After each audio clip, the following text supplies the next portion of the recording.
yeah, you're right with Ultimatum. They start in Russia. Ultimatum, yeah, it's set in Russia. Ultimatum, again, I loved it in the theater. I loved it 2, 3, 4 times. I watched it on video. Then didn't watch it for years again. Watched it again last week. It is still one of the best action movies I've seen in my life. Exactly. It is still one of the best. It is so fucking good. It's 2 hours. Again, and this rarely happens where I watch a movie and I'm smiling the whole fucking time. Yeah. Because we're talking about how my attention span's kind of dwindled over the years thanks to technology. And partly you. I didn't touch my fucking phone during that movie. I know. I didn't even want to look at it. I was so into that movie. And it makes me think, too, talking about phones, I find this really interesting. More so with Jason Bourne later, because Jason Bourne takes place, 10 years after Ultimatum? Is that what they kind of went with? Almost. Almost a decade or so? Something, yeah. Because I think it's actually like 7 or 8 years. But then you have Legacy in there, which kind of intersects with Ultimatum. Yeah. Is seeing the technology change from Identity to Jason Bourne. Yeah.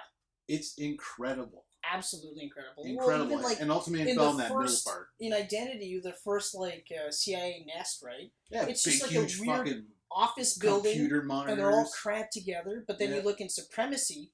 Now it's like a nice, opening all sleek, and then you get to Ultimatum, it's even sleeker. Yeah, hey, you got flat screen monitors now. You know? I'm watching this going, man, I remember all this technology changing, and it's weird to see it changing in this universe. Exactly. I like the way they open it with Bourne going to see Marie's brother. Me too. You know? Me too. Which is Daniel Bruhl. Yeah. Again, I know. I'm seeing all these actors in these Bourne movies that at the time were nobodies, and now I'm like, oh, you're the guy that fucked up Captain America and Iron Man's leg. I love that, like, he's just like, I always knew this was going to happen. You know, and Bourne's just like, Bree didn't believe that. You know, and then he's just like, so what happens now? He's like, somebody started this. I'm going to finish it. And I was just like, okay, all right. Because, you know, like, after the second movie, you realize there's nothing he can do until it's officially tied off, as they say. You know, and then they have that whole, the reporter story. Yep. Where there's a leak. Someone's talking about Blackbriar, which they mention Blackbriar at the end of Identity. Okay, because they shut down Treadstone, and Abbott just says real quick, oh, so, you know, Blackbriar, and then they seem cut somewhere else, so we don't hear about Blackbriar again until Ultimatum. You know, and that's just Treadstone upgrade, as they say, right away, you know? Yeah, 2.0. Even just that, like, all of a sudden you get the buzzwords, like, the reporter says, like, Blackbriar, and then all of a sudden the computers light up, right? And it's just like, wait, we get a buzzword, and you're just like, that's right, that's the world we live in, where you could be on the phone, and you could say, bomb, and people are going to suddenly, that word gets flagged, and now your conversation is being listened in. It's crazy. You know, I don't know about Thunder Bay so much. Yeah. You know, but it's getting to that point, right? But that also, like, that whole beginning sequence leads into the Waterloo Station. Yeah, that's Edgar Ramirez was that assassin during that Waterloo Station scene. Very cool scene. Amazing. Very cool. I really... How he's in that fucking... picture that's billboard, the billboard that's changing, so it's two different billboards. And Bourne looks up at it, and he's like, "That's where I would be." I love right away where Bourne calls the guy on the other person's phone because he knows that the CIA is tracking him. Yeah. Because he read an article where he's name dropped Jason Bourne, he's name dropped Blackbriar, you know, he's even name dropped Marie, and I remember just being like, "Oh, dude, why?" You know. So he calls from the other guy's phone, and they're like, "Get that phone! I thought we had his phone tapped," and all this other stuff. But then the first meeting is him, Bourne dropping the phone in the guy's pocket, and then from there does that whole sequence where it's like, okay, you're gonna go to the bus stop. There's a guy with the hood up. You're gonna turn your back to him. You know? Yeah, to make it look like that's who you're talking to. Right, and when the bus comes, you're gonna take 20 steps to your left when I tell you to. You know? Mm-hmm. And just, again, like we talked about it in the last two movies where he's incredibly aware and he's always one step ahead. Well, I think one of the reasons why I like the Waterloo Station so much is because, like they said, like it's a, you know, an intelligence nightmare. You can't ever block off everything, and you know, there's people everywhere, and sure, there's cameras everywhere, but like he's one step ahead. He's like, just stay on that path, right? Because up until that point, the guys don't know Bourne is here. They don't even know that he's still alive. Yeah. Right? They just want to get this reporter, find out who's telling him this stuff, right? And then it's only until the reporter freaks out and is like, no, it's the bin man. It's the bin man. He's grabbing a gun, and he just freaks out and takes off that they find him. They actually see him, and they're like, oh, there he is. You know, and now Bourne has got to save him, and that fight scene in the stairwell is awesome. Oh, yeah. Beats the fuck out of them, and then what line do we get? Jesus Christ. That's Jason Bourne.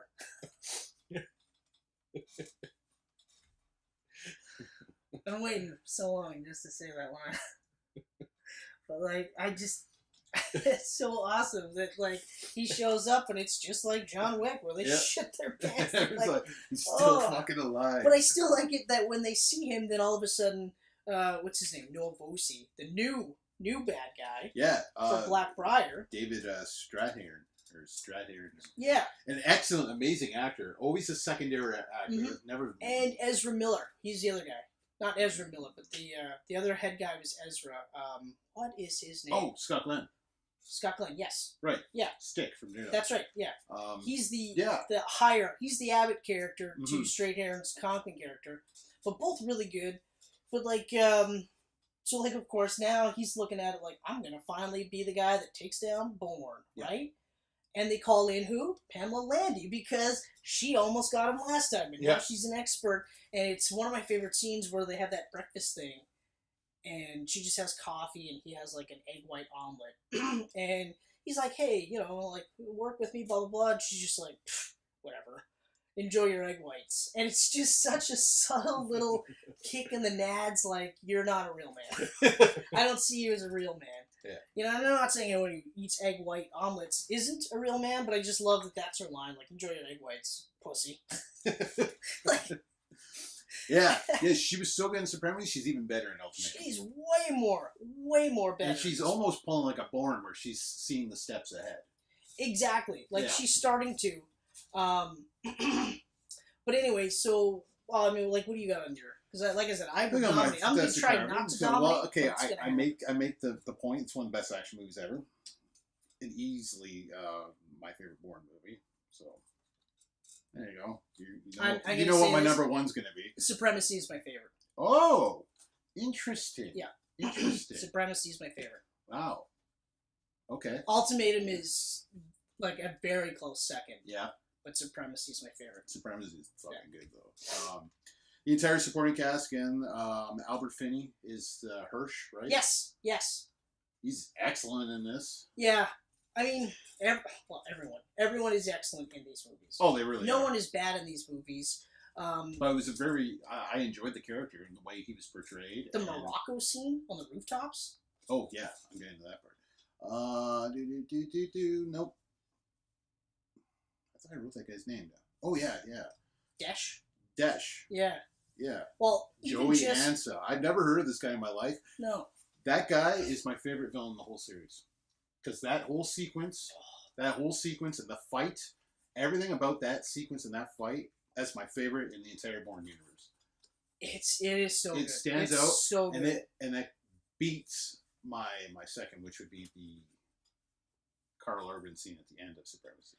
Yeah, that is one of my favorite sequences too, because you've got it's fucking nuts, and it's huge. It's huge. Like you've got he's chasing Nikki. He's chasing Nikki. Bourne's chasing him. He doesn't know Bourne's alive. Cops are chasing Bourne. Like it's exactly. crazy. And it's through the streets of Morocco. Yeah. So you've got crowds, you know, and there's all these little quick things that Bourne does that you're just like, of course Bourne would do that. Of course Bourne would grab some paint cans or spray paint cans, throw them in the garbage so that it explodes, like the lit garbage, so that it explodes. So those guys fuck off, so he can start, you know, chasing after even quicker. But even just the motorcycle parts, like there's so much to this. He's on a motorcycle, the explosion hits, you know, that Desh deked him out on, kills the CIA mole, right?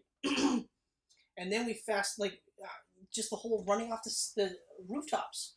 Like even the part where he's crazy. booking her, grabs that piece of clothing so that he can flip over the broken glass on the edge of the other building, just so that he can start now jumping through the windows just to get to her. You know, like, it's so awesome. And then once he finally gets to Desh and cuts him off from Nikki, they have the most brutal fight scene. That fight scene is so fucking brutal. It's hard hitting. It's gritty. It's like, ugh. It's cringy. You're feeling every hit. I love the fight scene in Supremacy where he fights the other agent, and like I told you, with the Venetian blinds and everything.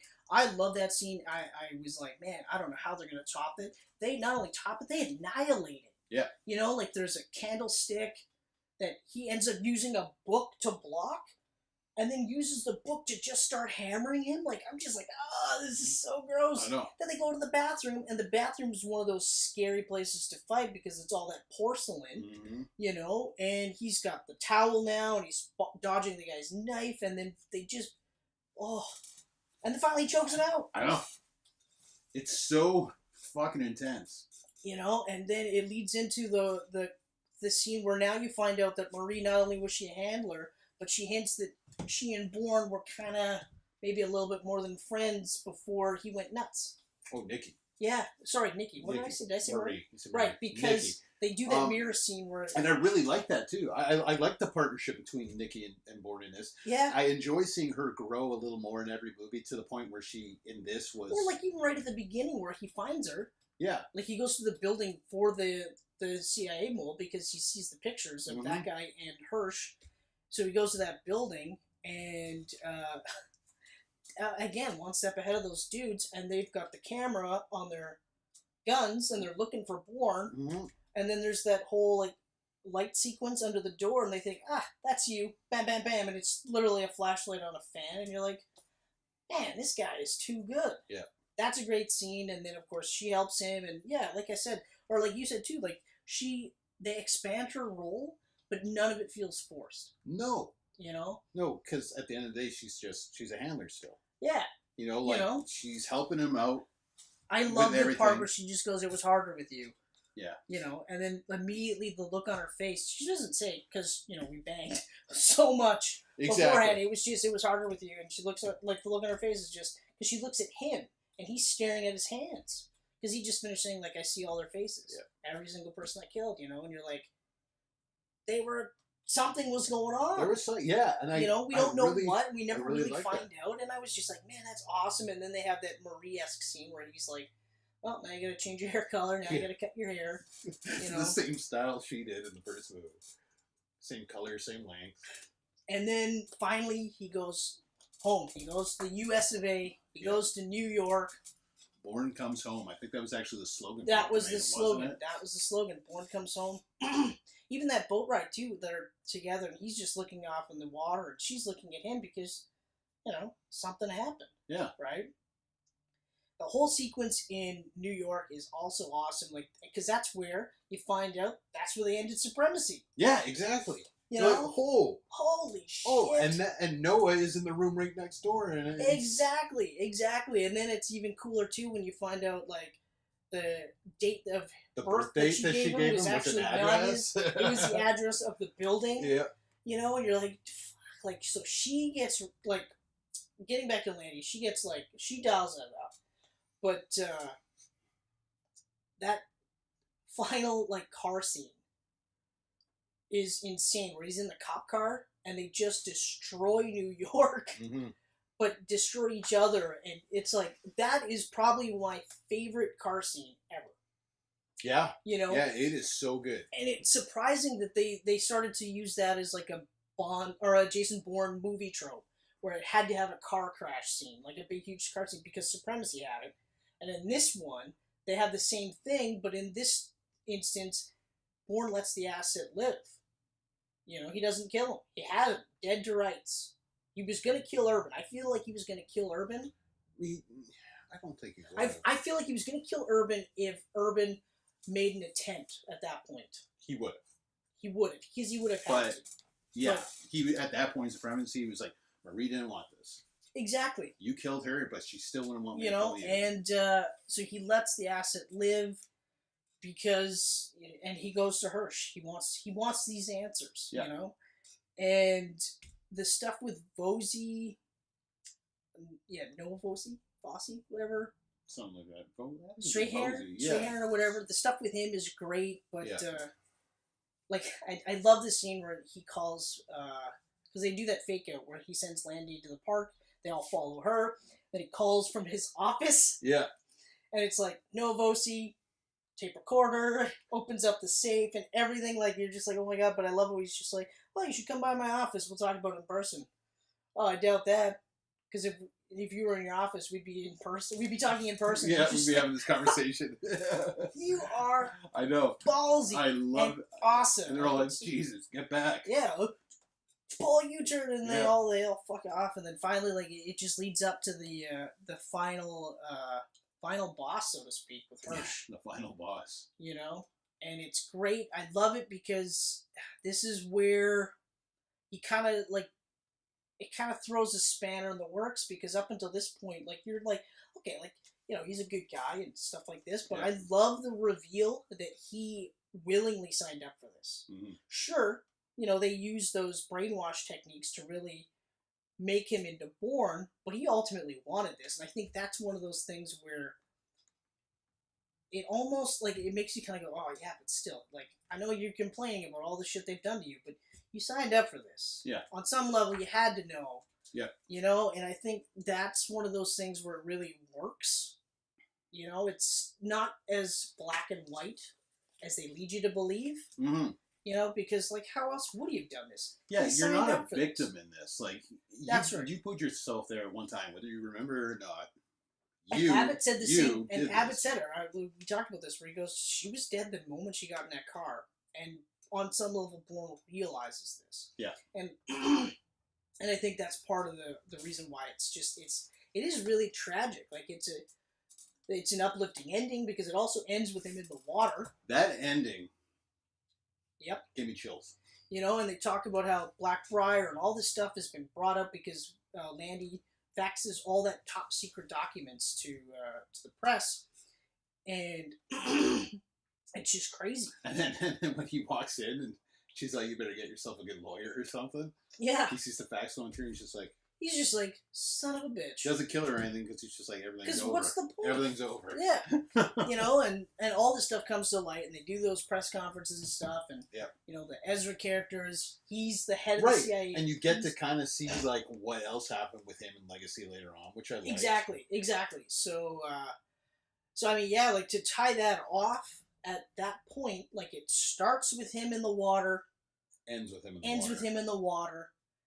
Takes off, and you have Marie, Nikki smiling because they didn't find the body. Well, the body fell in, and then they're holding on the body, and it's not moving. Because you had the scene where, like, the assets got Bourne dead to rights. Right. And he's just like, he says it too. He's like, see what they make us give? Mm-hmm. You know, because the guy's freaking out. He's like, you had me. Like, why didn't you kill me? And he's just like, do you even know what you're fighting for? Like, do you even know why they want me dead? Yeah. You know, and then of course, Straight Hair, the guy drops his gun, and then Straight Hair is the one that fires the shot, so we don't know if he's been shot or not. Because then he goes in the water, and while he's in the water, and it's focused on him, they're going back and forth between Nikki watching the news and everything. Yeah. Jason Bourne, blah, blah, blah, in the water. The body has not been found, and then she smiles. He and starts to swim. And then he starts swimming. Moby hits. You know, and you're like, oh, man. And boom, I'm fucking covered in chill. Look at that. You know what the best part about every one of those movies, though? What? You watch those movies, suddenly you're, like, looking at things around the house, and you're going, yep, that's a weapon, that's a weapon, that's a weapon. I don't care if I'm in my mid-30s, rapidly approaching 40. Yeah. I'm fucking Jason Bourne. Fuck it. You know, if Matt Damon can do it, so can I. Yep. Fucking right. I was actually, did I tell you this? I was told that I looked like Matt Damon. Did I tell you this? Really? Someone told me I looked like Matt Damon. Hold on. In Team America. Matt Damon!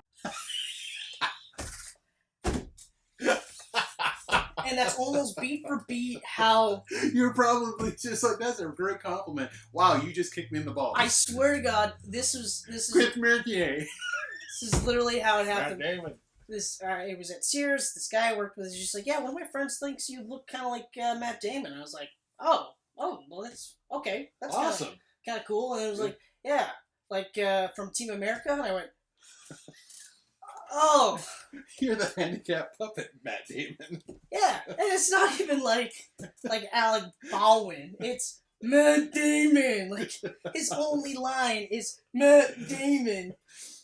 So yeah, so at least so for 3 or 4 seconds, I was like, oh, that's actually kind of, oh shit, oh well, fuck me. Oh, so. Oh, that's a good laugh. yeah, it's a good laugh. So anyway, the Bourne Legacy.